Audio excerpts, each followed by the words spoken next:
This is Pet Life Radio. Let's talk pets. Welcome to Animal Rights on Pet Life Radio. This is your host, Tim Link, and I'm so glad you're joining us today. We're super excited to have one of our all-time favorites back on the show today. We've got author Julia London. I should say New York Times best-selling author Julia London. And Julie's going to chat with us a little bit about her latest book. It started with a dog. So we'll find out what the dogs are up to, what the romance is up to, what the chance encounters are, and how everybody lives happily ever after, or maybe not. Who knows? And when it's all said and done. So everybody hang tight. We'll come back right after this commercial break. You're listening to Animal Rights on Pet Life Radio.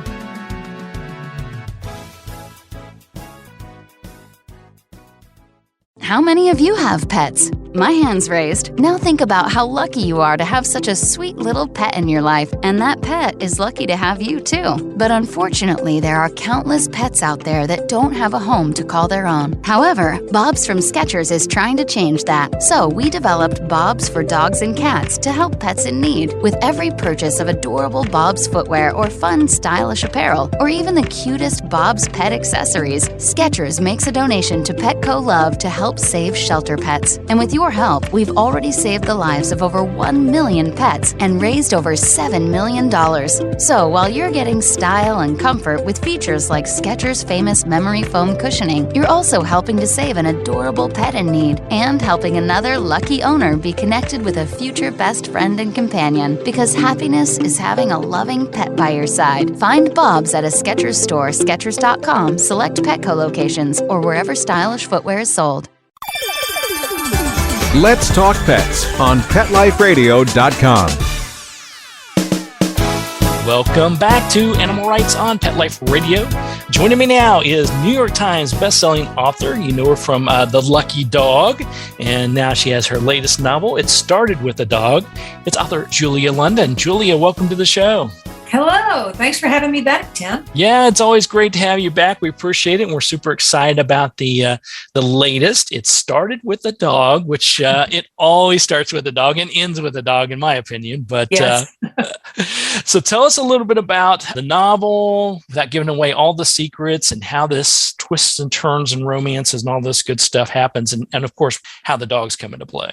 Yeah, it's a romantic comedy, a rom-com. And, You Lucky Dog started when a dog walker switched up two basset hounds that looked identical. And that's how the people met.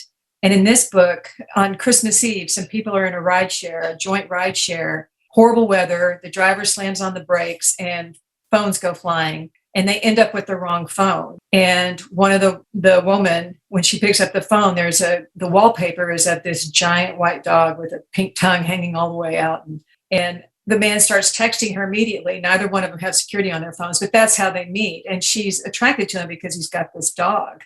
And so when they meet up later, like a week later, back in Austin, both books are set in Austin, to exchange phones, they kind of like really hit it off. But we come to find out that they are about to go head to head in a coffee shop war. It's sort of like a spin on You've Got Mail, where at first they don't know that they both have coffee shops, and then they find out they do. And one's like the old Standard Diner, and the other one's like the brand new Starbucks on steroids, is how I described it. And then they go to the mat when the King Mutt competition comes into play, which is a rescue organization has a fundraiser where businesses sponsor dogs and people vote with their dollars for their favorite rescue dog. And it's a big deal. So they each take a rescue dog, each coffee shop. And so now they're competing with their three-legged dachshund and their mean old bulldog against each other. So that's pretty much it. That's what goes on in the book. I love that. She became attracted to him because of his dog. That's yes. Another good reason to keep a dog handy, just in case. It kind of reminds me of the old, I guess it's actually true. Some of there are places around the U.S. where you can rent a dog for the day for either fun times or for rescue, it's great for the dating scene. Yeah. So with this particular romance, when we talk about it, how do they handle it? How do you go from having a a chance encounter to being instantly moonstruck, we'll say, or starstruck, and then all of a sudden you find you're in intense competition in more ways than one? Well, they did a lot of texting at first over that week of the holidays, and that's why it's so intense. But so they're really into each other, and then they find out that he actually has taken a leave of absence to help with the family coffee shop because his parents are running it, and they're not up on the new lingo or anything that's going on. They think frappuccinos are ridiculous, that kind of thing, and they're just all about the coffee and the pie. And the new coffee shop has all the bells and whistles. All the seating are suspended baskets from the ceiling. So, it just looks really cool. And so they decide they're going to, at first they say, okay, well, this isn't going to do anything to us. But then as time goes on, it becomes a pretty stiff competition. And then when you bring the rescue dogs in, well, then they really get into it. They get the weenie dog a billboard to wear, like a wearable billboard, vote for Right. me. And so she's really upset about that because she didn't think of it. But then I guess, like it is in all romance novels, there's this push and pull, but the leads finally come to the realization that there are more important things in life. And, true love is one of them. That's right. And true love, and you've already got the dogs there, so you're set there. Yeah. And it is interesting how it almost, and when I read through it, it was like the almost an earmark for society today. How you can instantly become like someone or become attracted to them, and then perhaps you find out more information. Maybe you dig through the infamous social media, and you find out, oh my gosh, we're competitors, or we have these totally opposite viewpoints on these subjects or on life. And how do you overcome that? And I love how you said that, love conquers all. Love overrides everything. Yeah. And of course, they're going to have to make some tough decisions in order to be together. But they finally decide that being together is worth, maybe not winning King Mutt. There's more important things to have the ribbon and the trophy on the shelf, I think so. Now, I love how you put together the coffee shop themes, and I want to talk to you about that here in a moment. But it does interest me. This is a total side note, but we are addicted to, my wife and I are addicted to Starbucks. She, in particular, since she's not in the room, I can say this. She has a Java chip Frappuccino fixation, and I know it by heart. I know how to say it exactly how the Starbucks folks like to hear it. But the interesting thing about that is we have 4 Starbucks within about 2 miles of our house in any direction. And the challenge is they've had a problem keeping up with staffing. So we never know which one's open, or they could shut down at any moment. They say they're open till 5:30 and they close at 2:30, which is very frustrating. And meanwhile, there's this new hipster, new novelty little coffee shop that's opened up right around the corner. And they are hip to all the lingo, and they're not allowed to, of course, use the word frappuccino. That's trademarked. But they have their own version and all that. So when I read through this, I'm like, I sort of get where they're coming from on all this, because the hipster place, being old and stubborn, I don't like to know the new hipster terminologies. I want just to go in and order what I want to order that I'm familiar with. Right.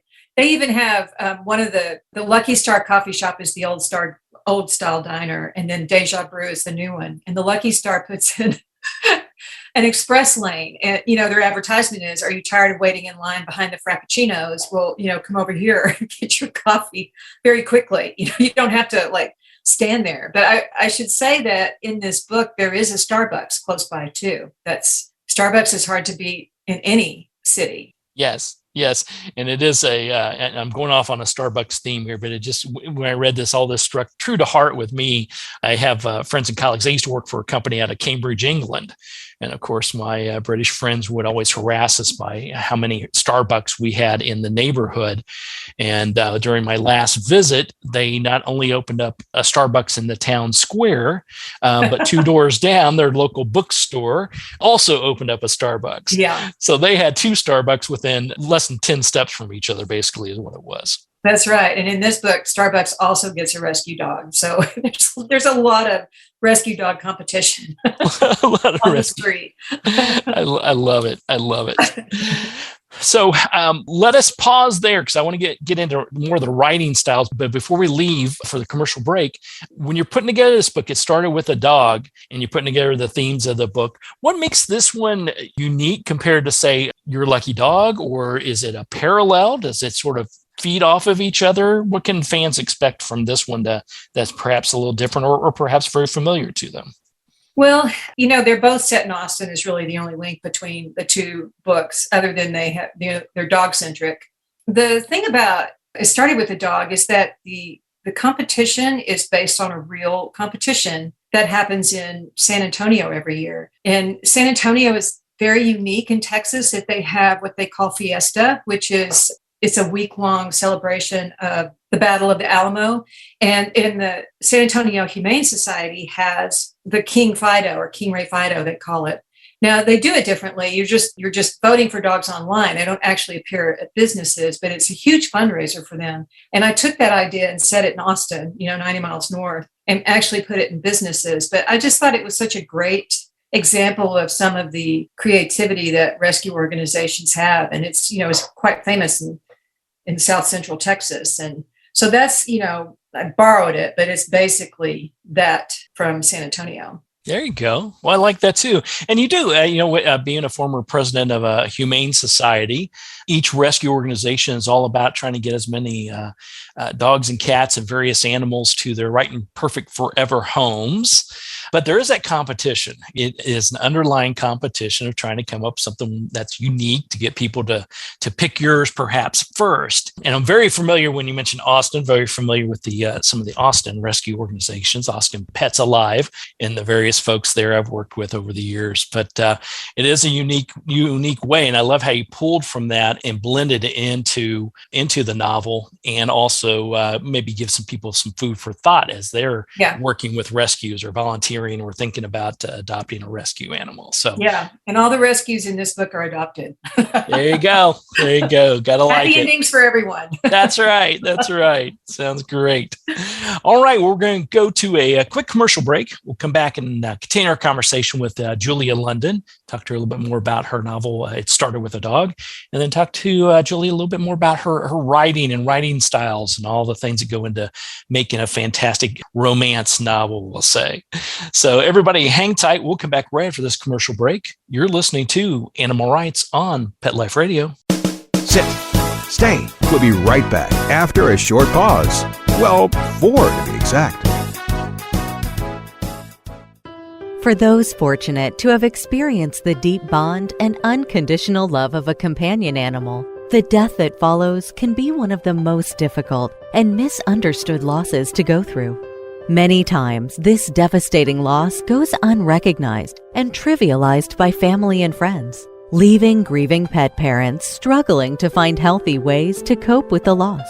In And I Love You Still, a thoughtful guide and remembrance journal for healing the loss of a pet, Dr. Julianne Corbin calls attention to the difficulties unique to the loss of a beloved pet and provides an interactive and compassionate guide to help you process your loss and work towards coming to a place of peace and healing. For those interested in journal therapy and looking for a professionally written and compassionate resource to help understand and reconcile the grief associated with the loss of your pet, this book is for you. And I Love You Still, a thoughtful guide and remembrance journal by Julianne Corbin, is now available for purchase on Amazon and other major book retailers. Let's talk pets Let's talk pets on Pet Life Radio. Pet Life Radio. PetLifeRadio.com. Welcome back to Animal Rights on Pet Life Radio. Continue our chat with New York Times bestselling author Julia London. Now, Julia, when people pick up a copy of this book or your other wonderful novels that you have, is there a takeaway you want either from this book or each book, or is there an overall theme that you're hoping by the time they're all said and done reading it, they're thinking, here's what I got from that? I don't know that there's a theme necessarily, but what I do hope is that people are entertained and they're able to escape the realities of life. We're all under a lot of pressure these days. And that's what I hope, is that it's a true escape and they don't have to think about anything. They're just enjoying the ride. There you go. Yeah, got to like that because, we tend to overthink. There's so much stuff coming at us from every direction. And this book in particular, it started with a dog, gives you a chance to forget about life for a while, other than coffee and rescue dogs and competitions and finding true romance. Other than that, it allows you to escape from things for quite a while. Yeah. Now, when you're putting together your novels, walk us through that process as far as how far in advance do you think of a theme, or your editors are saying, okay, what's the next one you got? And how does that whole flow work for you as far as finding the topic and blending in things? And like you said, pulling from real life events or real life stories to blend it into your rom-coms. Yeah, that's, boy, that is not, I don't have a quick answer for that, but, all of my books are love stories. So I always start with the idea of two people coming together against all odds. And the odds might be just internal. The odds might be completely external, but usually it's a mixture of both. So I try to think of things that could get in the way that are both entertaining and maybe a little different and go from there. But it takes me, just to have an idea like this one. The idea came from King Ray Fido in San Antonio. And I thought, now how can I take that and do something with it? People who are trying to get their dogs to win. And it took, a month or two for me to sort of think through who these people are, what they brought to the table, what their backgrounds were, what their challenges were, what kind of people they'd be looking for. And then after I think through that, I've got to come up with a plot, which is, that plot business. And that takes a while. So I would say that on the whole, it usually takes 2 to 3 months for me to kind of get a solid idea and have sort of sketched out, at least in my head, what the arc of the story is and what the arc of the characters are. And then I, write a synopsis of it. I like an outline, not a very detailed one, but I'd like to know where I'm going. So I don't end up on deadline with not knowing what direction I'm going and just a few days left to find it. And that's how I do it, basically. Now, do you have at least the front part of that coming up with sort of the initial idea? Do you find yourself having sort of a shoebox full of those ideas and you're going to sort through them? Or is it a matter of, okay, what do I want to do next type of thing? Well, I always have lots of ideas. They tend to get kicked out of the box for not being, there's just not a lot that I can think I could realistically do with it, or it's been done, or I just tuck it away for another time. But yeah, that's I kind of hold on to them. And sometimes I, get them out and look at them again.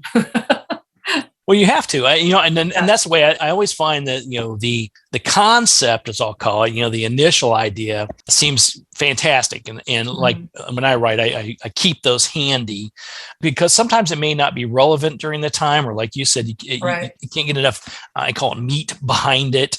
Right. Later, you get this aha moment, or somebody says, hey, why don't you write a book about, a dog meets an iguana? I don't know. We're just throwing that out there. Nobody says that to me. Nobody says that to me. I've been waiting. Well, that's why that idea has been in that shoebox for about 20 years now, Julie. Yeah. Well, a lot of times I'll come up with an idea, and after I research it a little more, I don't think I can really realistically pull it off just because my own knowledge is limited. And I don't think that's a good idea. Like, I've never owned a coffee shop, but I could read enough about it to portray it realistically. Yeah. But, I'm not a brain surgeon either, but I don't think I could learn enough to portray a brain surgeon. That's it. That's right. Can't play one on TV. I'm not a doctor, but I played one on TV. There's an old reference for you. So a lot of these ideas sound really good in theory, but once you start digging into them, they may not be right for you as a writer. Yeah. And I think as a writer in your situation, it may or may not be the case. You're an expert at romance novels and rom-coms. You do a fantastic job with that. And that's a lane you follow extremely well. For me as a writer, I write about, more nonfiction type things. And I always seem to have stuff in the waiting, or at least has some sketches together, we'll say some ideas together for that time when that editor or somebody contacts me and says, hey, do you have a story about so-and-so, or do you happen to have this book? I remember one of the first books that I had put together before I put together the outline, put together the synopsis, put together everything, pitched the idea. Nobody wanted it. So it got put back on the shelf, came up with something new, published that book, and then went to pitch a third one. And the editor came back and said, well, that's not really what we're looking for, but do you happen to have this other book? And I'm like, yeah. And it was like 4 years old by then. I pull it off the shelf and blow the dust off of it and said, yeah, I've got one of those ready to go right now. So, So and believe me, it doesn't happen that often, but it's a matter of, I think as a writer, it's good to have those sort of things in place, handy. So when you're ready to write that particular one, or somebody that, comes along and says, I'm going to give you a little bit of money for that, you're like, yeah, I can do that for a little bit of money. Yeah. Yes. I say that a lot. You bet. For a little bit. Okay. Yeah. Okay. Don't care how much. I'll take it. I have not seen any bad money. We'll put it that way. Yeah. So when you're talking about the research, you said that, you have enough knowledge of coffee and coffee houses I'll ad lib here, to be dangerous. But a little bit more, about the rescue events and the thing going on there. Do you find yourself digging into a lot more research, or do you say, I don't know enough about that topic and it doesn't really fit well, so I'm going to move away from that type of topic? Well, occasionally that happens. I guess just the subconscious kind of steers me towards things that interest me. So, I may have like a cursory knowledge, but at least an interest in it. And so that's how a lot of it's done. But I don't mind reading up on things. You Lucky Dog, he was a neuroscientist, and he did, he studied lots about the brain. And I read a couple of books about it just to learn how the brain functions and how the brain makes emotion, so I could portray that. Now, I don't have like a treatise in any of these books. It's just like, a couple of sentences here and there, but it's enough to make it convincing. And it just interested me. So I guess that's why I can do it. I don't really know. I've never really thought about it. That's why I'm here, Julia, to ask the tough questions. My degrees were in political science, and I don't think I could do that convincingly, and maybe because I know too much. Oh my gosh. Way too much. Yeah, that's a very loaded. No, I don't want to see two different dogs from two different parties come together. That would not be realistic in today's world. We'll just put it that way. Well, tell us a little bit about then, where can the fans find more about you and the book and what's going on and your events, if there's any in person or online or Zoom or however we do it nowadays. There's a lot of different ways. How can people keep track of it and also pick up a copy of it? It Started with a Dog. Well, It Started with a Dog, wherever books are sold. It just came out officially today. And, I have a website, and I'm on Instagram and Twitter. I am on Facebook, but it's just kind of a place to put information. I don't really I'm like not personally on Facebook. Right. But it's Julia F. London on Twitter and Instagram. But I keep a lot, make a lot of announcements, and I have a newsletter that you can sign up at my website. I send out once a month with all the news about upcoming books, book sales that, my publishers are always publishing, putting some of my older books on sale. I do interviews with other authors in my newsletter. So that's a good place to find out about me. And there's just a lot of information there. Good. Well, we'll make sure we get that information out so everybody knows. Obviously, I can get the book It Started with a Dog at all your favorite bookstores. And of course, then they can follow you and all your events, and also keep a track of all the wonderful stuff's going on. And the next book, which I'm sure is already in the works. Yeah, I'm a little slow on that one, but there is another one in the works. I'm just not, we were talking about, that idea, and I haven't fully formed the idea yet, so I'm running a little bit behind. So there you go. Well, it'll come to you usually about 4 a.m. That's about the time when the good ones. Well, Julia, congratulations again on the latest novel. Yeah, it's once again, It Started with a Dog. Everybody pick up a copy of it. You're going to love it, and forget about life for a while. Find true romance, find out about dogs, and then find out more about coffee, which those are the three favorite things in the world: coffee, dogs, and love. So So congratulations again, Julia. We'll look forward to chatting with you some more down the road, and take care.